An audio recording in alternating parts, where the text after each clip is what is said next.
하나님의 말씀 함께 봉독하시겠습니다. 오늘 제목은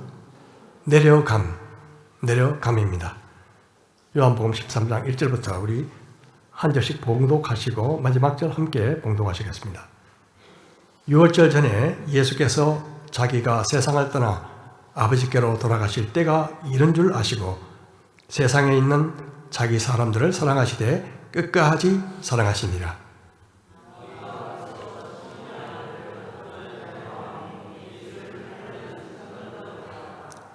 저녁 먹던 중 예수는 아버지께서 모든 것을 자기 손에 맡기신 것과 또 자기가 하나님께로부터 오셨다가 하나님께로 돌아가실 것을 아시고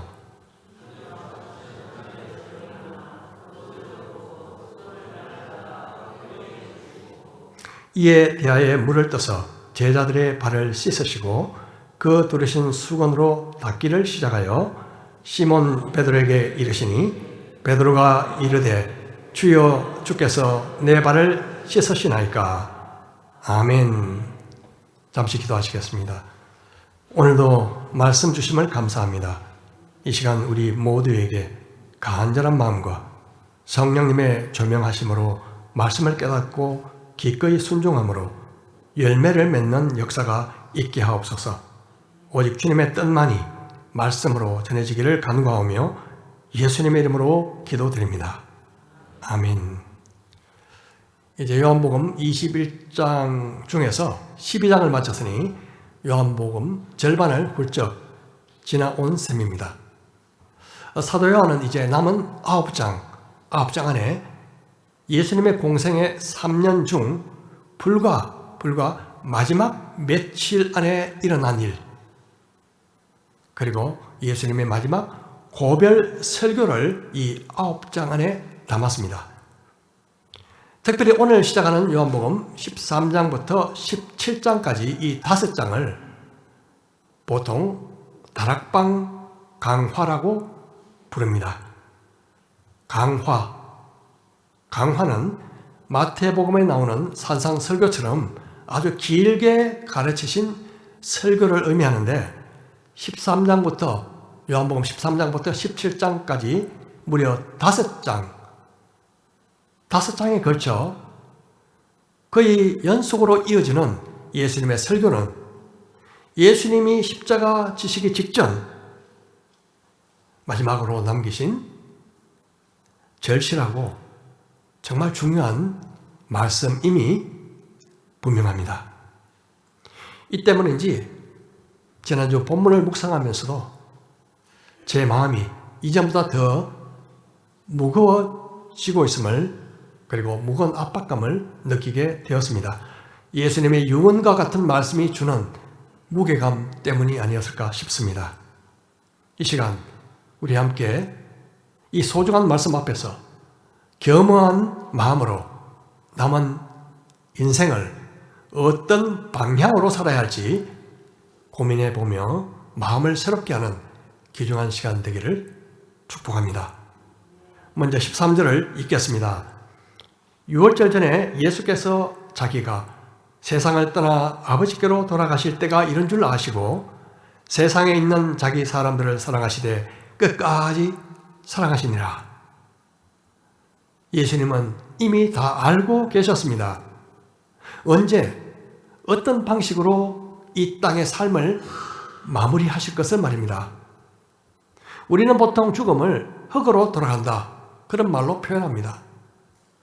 이 말은 신자든 비신자든 이 세상에서 가졌거나 누렸던 모든 것이 죽음으로 소멸된다, 그런 것을 의미할 것입니다. 하지만 그리스도인들에게는 죽음이 소멸의 의미만 갖는 것이 아닙니다. 우리를 창조하신 아버지 하나님께 돌아가는 것입니다. 그러므로 우리에게 죽음이란 영생으로 건너가는 문턱일 뿐입니다.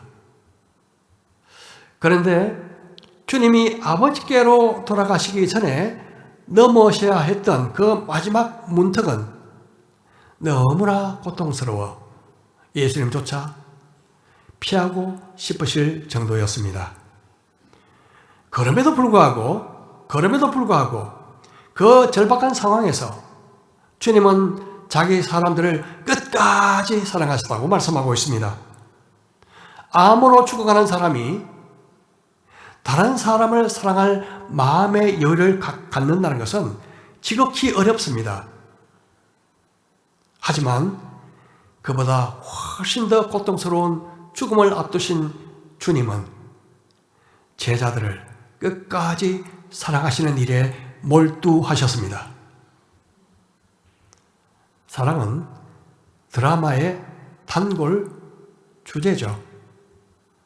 윌리엄 셰익스피어의 작품 로미오와 줄리엣은 사랑 이야기의 고전입니다.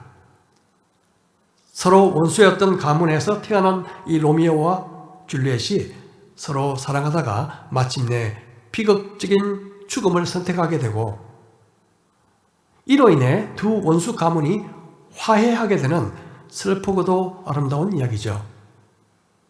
그런데 먼저 죽은 로미오를 보고 피가 나요. 똑같은 운명을 선택한 줄리엣.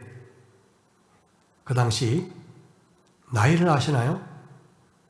줄리엣이 나이가 몇 살 정도 됐을까요? 셰익스피어 원작에 의하면 14살입니다. 요 사이 같으면 중2잖아요. 소설이라 그렇다 손 치더라도 그 어린 나이에 진정한 사랑을 이해한다. 쉽지 않을 것 같습니다. 만일 소설의 내용과 다르게 그들이 성인이 된 후 결혼을 했다면 그 사랑이 정말 끝까지 갔을까요? 한번 상상해 봅니다. 아마 쉽지 않았을 것 같다. 아마 중간중간에 찢고 벗고 싸우는 내용으로 그 내용이 대폭 수정이 돼야 되지 않을까. 감히 그렇게 한번 생각해 봅니다. 끝까지 사랑하는 것은 어렵습니다. 더구나 자신이 최악의 상황 속에 있을 때는 더욱 어렵습니다. 끝까지 사랑한다는 것은 인내의 한계를 없앤 사랑입니다. 우리는 종종 참다가 그 한순간을 더 이상 참지 못해서 그동안 오래 쌓아 올렸던 신뢰 관계를 한순간에 무너뜨리는 경우가 있습니다. 이처럼 끝까지 사랑한다는 것은 정말 쉽지 않은 일입니다. 또한 끝까지의 사랑은 무조건적인 사랑입니다. 그럴 이유가 있어서 사랑하는 것이 아니라 그럼에도 불구하고 사랑하는 것입니다. 만일 당신이 나를 사랑하면, 당신이 뭔가 사랑할 자격이 있다면, 만일 당신이 내 말을 잘 들어주면, 이런 식의 조건이 붙는 순간 사랑은 아슬아슬한 줄타기가 되어버리고 마침내 끊어지고 맙니다.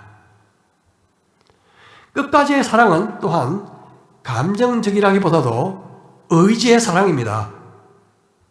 다시 말해서 상대방이 어떻든 내가 어떤 상황 속에 있든지 간에 먼저 사랑하기로 선택하고 결정하는 것입니다. 하나님은 태초부터 우리를 사랑하시기로 선택하시고 결정하셨습니다. 우리의 죄와 실패, 못난 모습, 못난 실수 다 알고 계심에도 불구하고 사랑하시기로 굳게 정하신 것입니다. 에베소서 1장 4절 새 번역에 보면 이렇게 되어 있습니다. 하나님은 세상 창조 전에 그리스도 안에서 우리를 택하시고 사랑해 주셔서 하나님 앞에서 거룩하고 흠이 없는 사람이 되게 하셨습니다. 세상 창조 전에 하나님은 우리를 사랑해 주셨다고 말씀합니다. 우리가 태어나기 전부터 우리를 사랑하셨고 그 사랑 때문에 예수 그리스도를 보내시기로 작정하셨으며 우리를 향한 그 사랑 때문에 우리의 삶을 아름답게 계획하셨다고 말씀하고 있습니다. 이 사랑은 우리의 이해를 넘어선 기이하고 놀라운 사랑입니다. 한번 생각해 보십시다. 엄마가 임신했을 때 아기가 아직 태어나지 않았음에도 불구하고 아기를 향한 엄마의 사랑은 시작됩니다.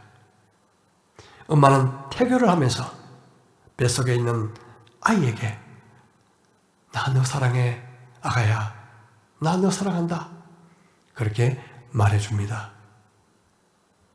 마찬가지로 창세전, 우리가 태어나기 전부터 하나님의 마음속에는 우리가 이미 잉태되어 있었고 그때부터 우리를 사랑한다, 너를 사랑한다 말씀하고 계셨던 것입니다. 그 사랑은 오늘도 내일도 끝없이 영원히 계속되는 사랑입니다. 그런데 바로 2절에서 이렇게 말씀합니다. 마귀가 벌써 시몬의 아들 가룟 유다의 마음에 예수를 팔려는 생각을 넣었더라. 사탄은 그동안 헌금을 도둑질하던 가룟 유다 마음에 아주 나쁜 악한 생각을 집어넣었습니다. 예수님을 팔려는 생각 말입니다.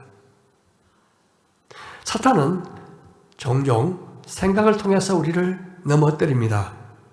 만약 사탄이 도깨비 같은 모습으로 우리에게 불쑥 나타난다면 눈치채지 못할 사람이 어디 있겠습니까? 누구나 얼른 도망치게 되죠. 사탄은 알게 모르게 생각을 통해서 많이 역사합니다. 한 번은 예수님께서 자신이 십자가에 못 박혀 죽으셔야 할 것을 제자들에게 말씀하셨습니다. 그 말을 들은 베드로가 즉시 만류하면서 이렇게 말하죠. 그렇게 하지 마십시오. 그렇게 하지 마십시오. 이 일이 결코 주님께 생기지 않을 것입니다. 이때 주님은 아주 단호하게 베드로를 꾸짖으셨습니다. 사탄아, 내 뒤로 물러가라. 너는 나를 넘어지게 하는 자다. 내가 하나님의 일을 생각하지 않고 사람의 일을 생각하는구나. 예수님은 베드로를 사탄이라 지칭하시면서 내가 하나님의 일을 생각지 않고 사람의 일을 생각한다, 그렇게 말씀하셨습니다. 물론 베드로가 사탄이란 말씀이 아니고 그의 생각이 사탄의 생각이라는 뜻입니다. 베드로의 이 생각이 과연 어디서 왔을까요? 십자가 없이 영광을 얻으십시오 하는 이 생각 말입니다. 그것은 사탄이 던진 생각이었습니다. 사탄은 광야에서 예수님을 시험할 때도 그런 수법을 썼습니다. 자기에게 절망하면, 나에게 절망하면 아무런 권한 없이 모든 영광을 쉽게 가질 수 있다, 그렇게 예수님께 유혹의 말을 던졌습니다. 그러나 십자가 없는 영광, 십자가 없는 영광은 하나님의 길도 하나님의 방법도 아닌 것입니다. 예수님으로부터 호되게 책망받은 베드로는 그 후에 3번씩 예수님을 또 부인합니다. 하지만 그는 회개하고 돌이켰습니다. 사실 가룟 유다도 예수님을 팔아넘긴 잘못을 나중에야 깨닫고 후회했습니다. 하지만 어떻게 돌이킬 줄을 몰랐습니다. 잘못을 깨닫고 난 후 베드로는 회개하고 주님께 돌아갔지만 가룟 유다는 주님께 돌아가지 않았습니다. 그래서 결국 죄책감을 못 이겨 스스로 극단적인 선택을 하고 말았습니다. 우리는 자주 넘어집니다. 하루에도 수없이 넘어집니다. 하지만 그때마다 돌아가야 합니다. 죄책감에 눌려 고개 숙이기보다 고개를 들고 우리를 끝없이 용서하시는 사랑의 주님께 돌아가야 합니다. 이것이 살 길입니다. 그래야 삽니다. 사랑과 배신, 이 두 가지는 보통 드라마와 영화의 단골 주제입니다. 우리가 어떤 이로부터 배신을 당하면요, 대부분 그를 사랑하는 것도 끝장내버립니다. 그렇지 않습니까? 열정적으로, 그동안 열정적으로 사랑했던 그 사랑이 극도의 정으로 변하기도 합니다. 하지만 예수님의 사랑은 그럼에도 불구하고 끝까지의 사랑입니다. 이제 우리에게 가장 유명한 장면 하나가 등장합니다. 소위 발을 씻기시는 세족식으로 불리는 장면입니다. 저녁 먹는 중 예수는 하나님께서 모든 것을 자기 손에 맡기신 것과 또 자기가 하나님께로부터 오셨다가 하나님께로 돌아가실 것을 아시고 저녁 잡수시던 자리에서 일어나 겉옷을 벗고 수건을 가져다가 허리에 두르시고, 사람들은 권력을 잡으면 보통 칼을 쥐고 싶어 합니다. 칼이 아니면 몽둥이라도 들고 싶어 합니다. 주위 사람들을 자기 마음대로, 내 마음대로 조종하고 싶은 것이죠. 바로 그것이 권력의 속성입니다. 그런데 주님은 정반대셨습니다. 예수님의 손에는 무엇이 들려 있었을까요? 3절에 보면요, 하나님께서는 모든 것을 예수님의 손에 맡기셨다고 말씀하고 있습니다. 하나님께서 모든 것을 예수님의 손에 맡기셨다. 사실 예수님은 하늘과 땅의 모든 권세를 손에 쥐고 계셨지만 다 내려놓으시고 대신 제자들의 발을 닦을, 그 더러운 발을 닦을 수건을 손에 대신 것입니다. 이 수건은 예수님이 드실 것이 아니라 제자들이 먼저 들어야 마땅한 것이었습니다.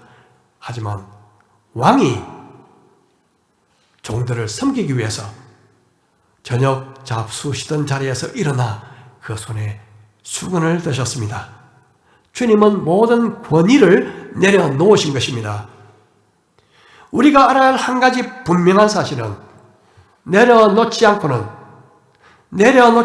진정 섬길 수 없다는 사실입니다. 이번 주에 우리 학교의 그 연극 영화과 학생들이 갑자기 우르르 저를 찾아왔습니다. 한 가지 부탁이 있다는 것이었습니다. 그것은 제가 개인적으로 사용하는 사무실, 너무 좋아서, 그 사무실이 너무 좋아서 어떻게 알았는지는 모르겠지만 하루 아침 8시부터 저녁 8시까지 하루 동안 촬영 장소로 빌려달라는 것이었습니다.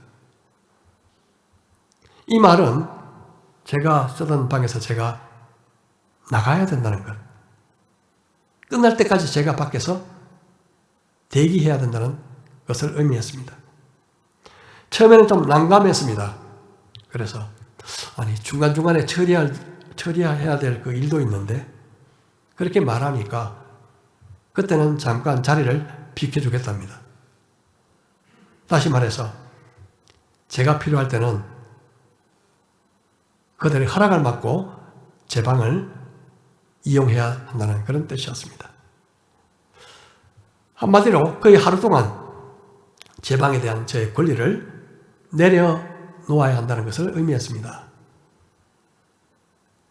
그동안 한 번도 접해보지 못했던 그런 당황스러운 부탁을 받은 그 순간이 하필이면 제가 이 요한복음 13장을 묵상하면서 설교 준비를 하고 있을 때 아니었겠습니까? 어떻게 하겠습니까? 만일 제가 그들의 부탁을 들어주지 않으면 이번 주 설교를 도무지 할 수 없을 것 같았습니다. 그래서 들어주기로 했습니다.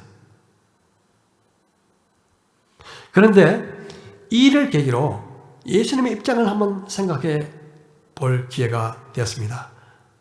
예수님은 자기 사무실이 없으셨습니다. 아예 머리 둘 것도 없는 신세이셨습니다. 요한복음 1장에서 이렇게 말씀하시죠. 자기 땅에 오매 자기 백성이 영접하지 아니하였으나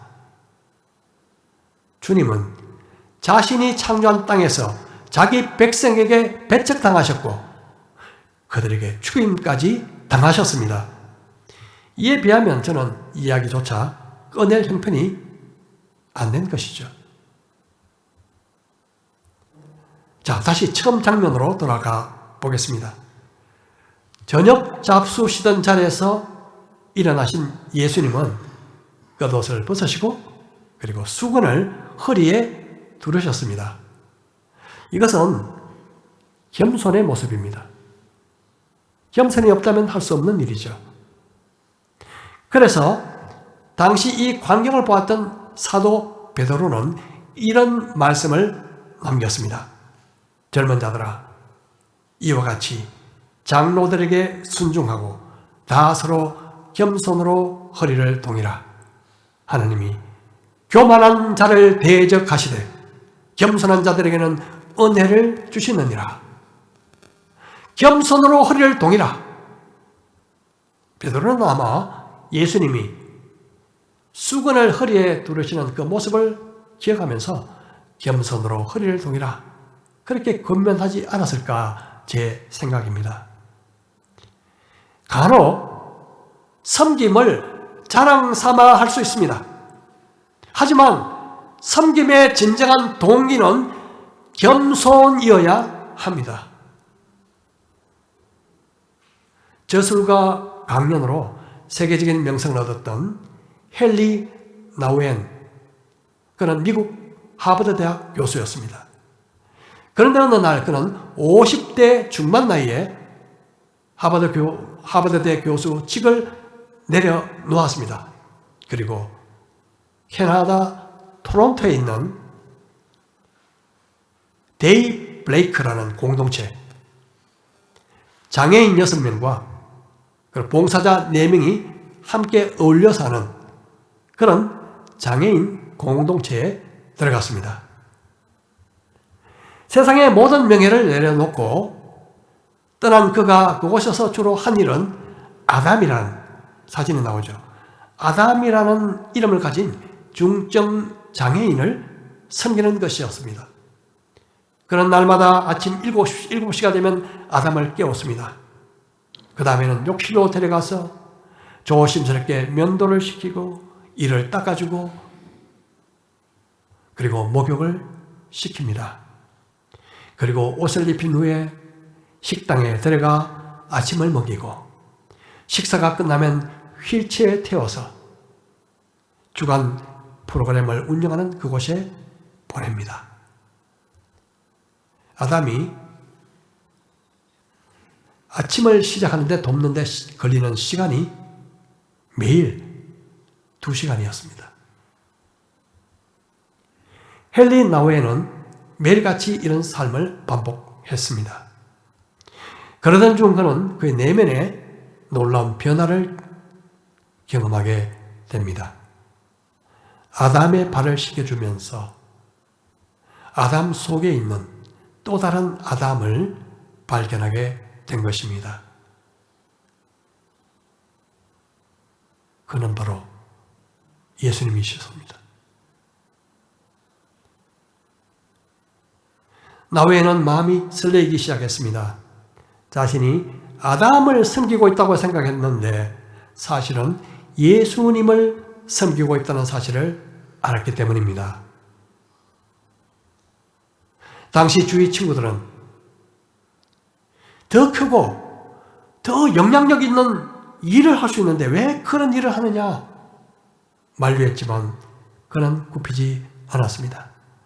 마침내 아담은 헨리 나우엔이 침례하는 가운데 34살의 나이로 하나님께 돌아갔고, 마치 약속이나 한 것처럼 헨리 나우엔도 불과 7개월 후에 그 뒤를 따랐습니다.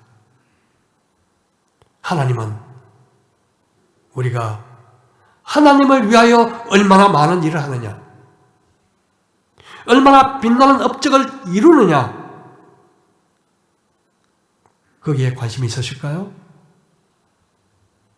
아닙니다. 하나님은 끝없이 올라가는 삶이 아니라 낮은 곳에 마음이 가 계시기 때문에 그렇습니다. 바로 앞장인 요한복음 12장에서 우리는 한 여인의 숭고한 헌신과 섬김의 모습을 보았습니다. 바로 마리아가 예수님께 값비싼 향유를 붓고 자기 머리털로 예수님의 발을 씻는 장면 말입니다. 그런데 바로 다음 장에서 정반대의 장면이 등장합니다. 예수님이 오히려 제자들의 발을 씻기고 있습니다. 당시 유대인들은 포장이 되지 않은 흙먼지길을 나이키 신발도 아닌 부실한 신발을 신고 다니다 보면 먼지뿐만 아니라 동물들의 똥 같은 것도 발에 묻기가 일쑤였습니다. 그래서 손님이 초대받은 집에 들어가면 가장 낮은 종이 나와서 발을 씻겨주는 것이 관습이었습니다. 그런데 제자들 모두 하나같이 발을 씻지 않고 들어가 앉아 저녁 식사를 기다리며 저녁 식사에 관심을 두고 있던 바로 그 순간에 예수님이 일어나셨습니다. 그리고 한 사람 한 사람 떼붙고 들어온 발을 씻어주시기 시작하셨습니다. 사람들은 주님의 종이다 그렇게 불리우면요 굉장히 영광스러워합니다. 하지만 누구로부터 실제로 종 취급을 받으면 보통 격분합니다. 화를 냅니다. 진짜 종 취급을 받을 때 그의 반응이 어떤가? 그의 반응이, 그때 그 반응이 진짜 종인지 아닌지 드러나게 되는 것입니다. 하여간 분명한 사실은 주님은 종과 함께 계신다. 주님은 늘 낮은 곳에 임하신다는 것입니다. 제게는 결코 잊을 수 없는 한 가지 경험이 있습니다. 오랜 전 창원에서 살 때, 당시 모임의 책임자였던 형제님 아버지가 오랫동안 질병을 앓다가 집에서 돌아가셨습니다. 소식을 듣고 집으로 갔더니 그 형제님 혼자서 방 안에서 아버님의 시신을 닦고 있었습니다. 어떻게 할까? 밖에 있을까? 잠시 고민하다가 저도 거들기로 했습니다.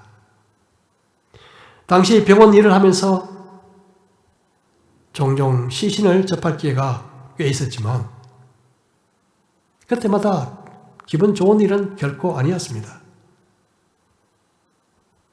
그런데 가족이 아닌 분의 시신을 닦는다 한 번도 해보지 않았던 그 일은 더더욱 기분 좋은 일은 아니었습니다. 하지만 일단 낮아진 마음으로 같이 알코올 소뭉치를 손에 들고 그 아버님의 시신을 같이 닦기 시작했습니다. 그런데 얼마 지나지 않아 저는 주님의 임재를 너무나 분명하게 느꼈습니다. 주님께서 그 자리에 계신다는 것을 직감했습니다. 갑자기 환해지고 따뜻해진 방안, 그리고 주님이 정말 기뻐하신다는 그 감동, 말로 형용하기 어려운 깊은 마음의 평안, 끊임직했던 마음은 온데간데 없이 사라지고 그 아버님이 마치 살아계신 것처럼 보여서 기쁘고 즐거운 마음으로 마무리했습니다. 그 일이 있은 후 오랜 시간이 지나 그 형제님을 우연히 만나게 됐을 때 제가 물어봤습니다. 당시 아버님의 시신을 닦을 때 뭔가 특별한 느낌을 받지 않았나요? 그분은 전혀 그런 것이 없었다고 제게 대답하시더군요. 아마도 그분은 아들로서 한 일이었지만 저는 종의 마음으로 한 일이었기 때문에 저만 주님의 임재를 느꼈던 것일까요? 저는 그렇게 생각합니다. 하나님은 분명 낮은 자리에 임하십니다. 주님을 경험하자면 가장 낮은 자리로 내려가야 합니다. 이용규 선교사가 쓴 내려놓음이라는 책이 한동안 베스트셀러가 된 적이 있습니다. 내려놓는다는 것은 내가 가진 권리를 포기한다는 뜻일 것입니다. 권리란 뭡니까? 권리란 내가 살면서 습득하거나 쌓아두었던 지위, 명예, 돈 같은 것일 것입니다. 그런데 우리는 원래 이런 것을 가지고 태어나지는 않았습니다. 그래서 이런 것을 내려놓는다는 것은 원래 없었던 자리로 돌려놓는다는 의미일 것입니다. 마치 백의종군하듯이 말입니다. 그런데 엄밀히 말해 내려놓음이란 내려놓고 빈손으로 그냥 가만히 있는 것이 아니라 그 손에 수건을 들어야 하는 것입니다. 지난 겨울 예배를 마치고 마스크 전도를 했습니다. 몇몇 자매님들과 그리고 우리 캠퍼스 형제 자매들이 추운 날씨에 함께 동참했습니다. 저는 예배 마치고 양복을 입고 넥타이를 맨 정장의 모습으로 마스크를 주면 사람들이 나를 어떻게 볼까? 이상한 사람으로 보지는 않을까? 혹시 아는 학생을 만나지 않을까? 괜히 위축이 되었습니다. 말쑥한 옷차림에 지하철 입구에 서서 어울리지 않는 마스크를 나누어 주고 있으니 정말 묘하게 낮아진 기분을 느꼈습니다. 우리가 나는 내려놓았어 말하기는 쉽습니다. 하지만 수건이 아니더라도 남을 섬기기 위해 뭔가를 들기 전까지는 내려놓았다 말하기가 어렵다는 사실을 그때 깨달았습니다. 그런데 내려놓음보다 더 어려운 것은 내려가는 것입니다. 내려놓음이 다소 정적이라면 내려가는 것은 동적입니다. 예수님은 평생 내려가기를 멈추신 적이 없었습니다. 하늘에서 마국간에서 다시 십자가로 내려가셨습니다. 그분은 전능하신 분이시지만 인간의 슬픔을 보고 우셨습니다. 우주 만물의 소유주이신 그분이 이 땅에서 머리 둘 곳이 없는 홈리스가 되셨습니다. 가장 거룩하고 신성하신 분이 신성 모독의 죄를 뒤집어 쓰셨습니다. 창조주가 피조물에게 고문과 침뱉음과 구타를 당하셨습니다. 생명을 주신 분이 생명을 잃으셨습니다. 무죄하신 분이 유죄 판결로 사형 언도를 받으셨습니다. 모든 것을 가지신 분이 아무것도 없는 자처럼 벌거벗겨 십자가에 달리셔야만 하셨습니다. 주님은 끝까지 죽기까지 내려가셨습니다. 왜 주님이 이처럼 끝없이 내려가는 삶을 사셨을까요? 그만큼 우리를 끝없이 사랑하셨기 때문이 아닐까요? 우리를 끝없이 사랑하셨기 때문에. 사람들은 누구나 상향성입니다. 내려감을 좋아하는 사람은 별로 없습니다. 거의 없습니다. 흙수저로 태어나서도 금수저로의 신분 상승을 꿈꾸며 악착같이 달려갑니다. 언제나 성공과 성취만을 향해 달려가는 것이 인간의 모습입니다. 만유의 왕이신 예수님과 동시에 태어났던 또 하나의 왕이 있습니다. 바로 헤롯 왕입니다. 그는 BC 73년에 출생했습니다. 그는 자신의 부친이 정적이에 살해된 것을 보면서 냉혹한 정치 세계를 체감했습니다. 그의 체구는 크고 당당했지만 성격은 경쟁심이 강하고 잔인했습니다. 걸핏하면 체포하고 고문하고 죽였습니다. 그의 직위를 위협하는 자면 누구든 예외를 두지 않고 심지어 자기 아내까지, 자기 장모까지, 그리고 자기의 세 아들까지 그는 죽였습니다. 예수님이 출생하신 이후에 유대인의 왕이 태어났다는 소식을 접한 그는 근처 영아들을 살해하라는 명령을 내렸습니다.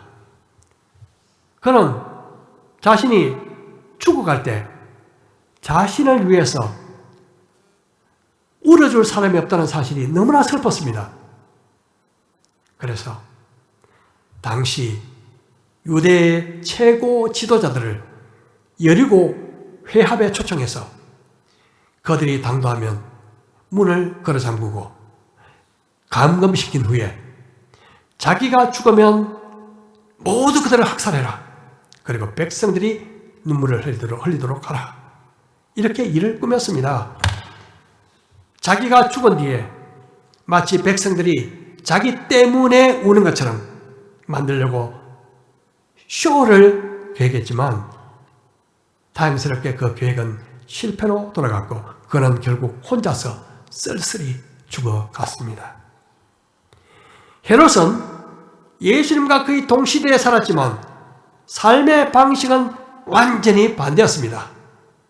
헤롯은 끊임없이 상향성이었고 예수님은 끊임없이 하향성의 삶을 사셨습니다. 우리가 우리 자신의 모습을 솔직히 들여다보면 우리 안에 작은 헤롯이 숨어 있을지 모릅니다. 끊임없이 성공, 끊임없이 성취를 향해서 올라가고자 하는 그 마음 말입니다. 남에게 더 인정받기 위해서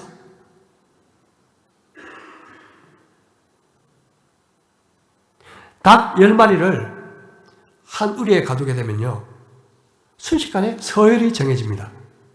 어떻게 할 수 있을까요? 서열이 가장 높은 닭이요 그 아래에 닭의 머리를 쪼아도 그 닭은 꼼짝 못합니다.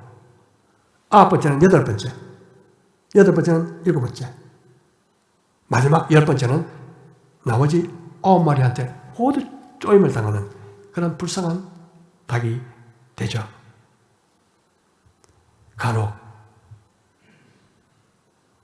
슬프긴 하지만 목회자도 모이면 서열이 정해질 때가 있습니다. 기준이 뭘까요? 교인 수, 예배당 크기, 한 해 예산, 부교역자 수 이런 것이죠. 주님은 이런 일에 아무런 관심이 없으십니다. 우리 교회 안에서도 마찬가지입니다. 그렇게 되기가 쉽습니다. 누가 성공한 사람인가? 누가 부와 지위를 더 갖고 있는가? 이런 세상 기준으로 서열이 생길 수가 있습니다.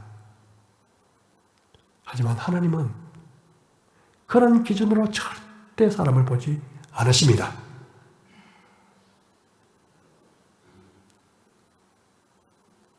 오히려 하나님은 내려간 사람을 찾습니다. 그 사람을 들어 사용하십니다. 제주도에 가면 여러분 도깨비 도로라는 도로가 있죠. 분명 오르막길인데 차를 중립으로 해놓으면 차가 거꾸로 내려갑니다. 착시 현상이죠. 착시 현상. 마찬가지로 세상에서 우리가 올라간다고 생각하는 길은 착시입니다.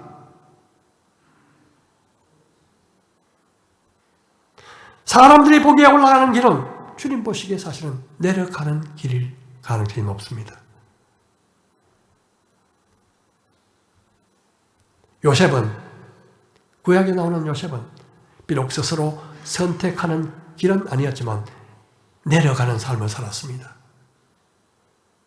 채색 옷을 입고 알록달록한 옷을 입고 아버지의 사랑을 독차지하던 그는 형들의 시기로 애굽의 종으로 팔려갔습니다.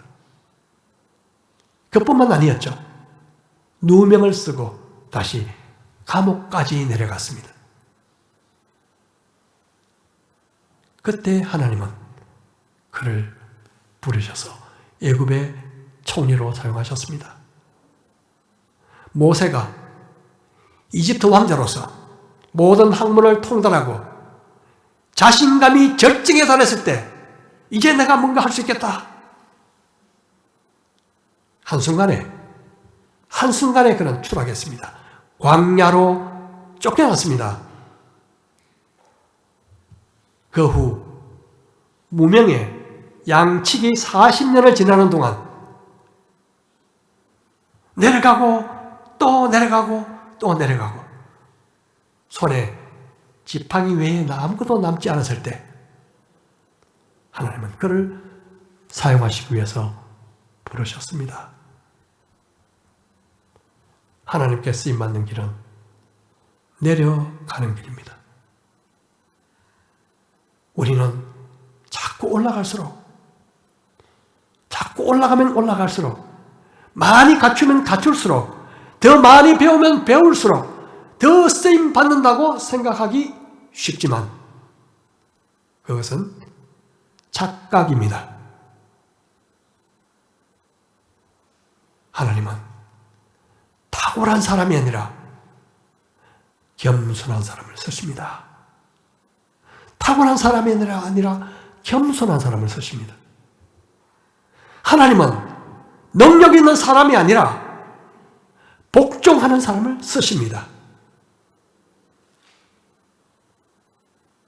복종하는 사람을 쓰십니다. 이것이 성경의 원리입니다. 내려갈수록 하나님은 그를 더 높이 사용하신다. 작아질수록 더 크게 사용하신다. 이것이 성경에서 말해주는 하나님의 원리입니다. 만일 우리 교회 성도들이 손에 든 것, 자랑하고 싶은 그 무엇이 있다면 다 내려놓고 대신 낮아지고 겸손한 마음으로 수건을 들기 시작한다면 하나님의 임재를 경험하는 공동체, 하나님이 기뻐하시고 하나님께 쓰임받는 공동체가 될 수 있다고 믿습니다. 주님은 무한하신 하나님으로서 유한하신 인간이 되셨고 하늘 보좌에서 땅으로 내려오셨으며 죄 없으신 분이 죄인으로 취급받고 십자가에서 죽기까지 복종하셨습니다. 끊임없이 하향성의 길을 택하신 주님처럼 내려가는 길을 기꺼이 선택하고 주님을 따르는 저와 여러분 되기를 축복합니다.